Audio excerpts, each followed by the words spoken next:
ప్రభుత్వంలో ఉన్నదేమో మీరు. కష్టం వచ్చినా, ప్రజలకు ఏదైనా ఆపద వచ్చినా వెంటనే స్పందించి చర్యలు తీసుకోవాల్సింది, వాళ్లకు ఎప్పటికప్పుడు ధైర్యం ఇవ్వాల్సింది ప్రభుత్వం. మీ చేతిలో అధికారం ఉన్నది, మీకు ప్రజలు అధికారాన్ని ఇచ్చిండ్రు. నిన్న ఏం మాట్లాడుతున్నావు నువ్వు?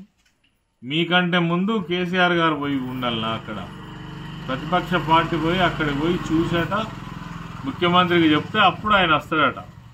ఇక తెల్లారే ఈరోజు మా హరీష్ రావు గారి నాయకత్వంలో ఎమ్మెల్యేల బృందం ప్రజలకు అక్కడ ఏవైతే నిత్యావసర అవసరాలు కావాల్సి ఉన్నాయో, అన్నం కావచ్చు, నీళ్ల ప్యాకెట్లు కావచ్చు, మెడిసిన్ కావచ్చు, అదేవిధంగా కొన్ని పళ్ళు కావచ్చు, పాల ప్యాకెట్లు కావచ్చు, ఇవన్నీ తీసుకొని ఎమ్మెల్యేల బృందం వెళ్తే కాంగ్రెస్ పార్టీకి సంబంధించినటువంటి నాయకులు వాళ్ళ మీద దాడి చేయడం ఇది నీచాతి నీచమైనటువంటి చర్య.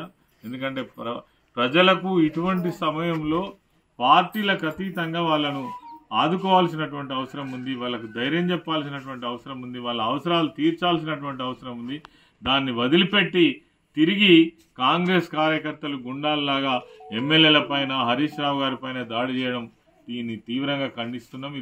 ఇది చరిత్ర క్షమించదు. ఇటువంటి పనులు కాంగ్రెస్ పార్టీ కావచ్చు, ప్రభుత్వంలో ఉన్నటువంటి నాయకులు ఎవరు చేసినా ఇది సబబు కాదని మాత్రం ఈ సందర్భంగా మేము తీవ్రంగా ఖండిస్తూ ఉన్నాం.